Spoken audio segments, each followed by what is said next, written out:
Salut et bon sabbat à vous tous. Si c'est ta première fois que tu nous écoutes, je te souhaite la bienvenue sur Christian Hub. Et si tu es l'un de nos fidèles écouteurs, alors je te remercie pour ta fidélité à l'écoute de la parole de Dieu. Pour aujourd'hui, ce samedi après-midi, 2 octobre 2021, nous allons introduire la leçon de cette semaine qui a pour titre « Le cours d'histoire de Moïse ». Et le verset à mémoriser pour cette semaine se trouve dans 1 Corinthiens 10 versets 3 et 4. Ont tous mangé le même aliment spirituel, et ils ont tous bu le même breuvage spirituel, car ils buvaient à un rocher spirituel qui les suivait, et ce rocher était Christ. Et la lecture pour cette semaine, c'est une très bonne liste de lecture, alors je vous invite à lire tout. Alors, les versets de référence se trouvent dans Deutéronome 1 à 3, Exode 32 versets 29 à 32, Nombre 14, Éphésiens 3 verset 10, Genèse 15 verset 1 à 16, Jean 14 verset 9.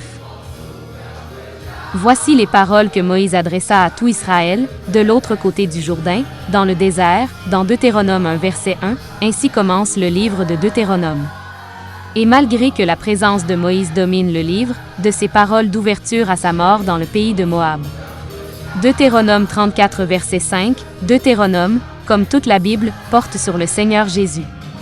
Car c'est lui qui nous a créé Genèse 1 et 2. Jean 1 verset 1 à 3 nous soutient. Colossiens 1 verset 15 à 17. Et dans un sens plus large, Deutéronome révèle comment le Seigneur continue à créer, soutenir et racheter son peuple en ce moment crucial de l'histoire du salut. Fondamentalement, comme les enfants d'Israël étaient enfin sur le point d'entrer dans Canaan, Moïse leur donne une leçon d'histoire, un thème qui se répète tout au long de la Bible. Rappelez-vous ce que le Seigneur a fait pour vous dans le passé. Cet avertissement devrait signifier quelque chose pour nous, nous qui sommes aux frontières d'une terre promise meilleure. En passant en revue notre histoire passée, après avoir voyagé sur chaque étape passée à notre position actuelle, je suis rempli d'étonnement et de confiance en Christ en tant que dirigeant.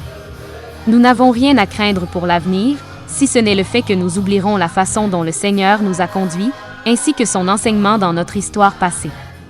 Traduit de Ellen G. White, Life Sketch, page 196.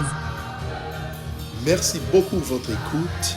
Alors, je t'invite à liker, partager et aussi vous donner l'opportunité aux autres, juste pour avoir la parole de Dieu. Merci beaucoup. Merci d'avoir visité la chaîne Christian Hub et bon après-midi. À la prochaine.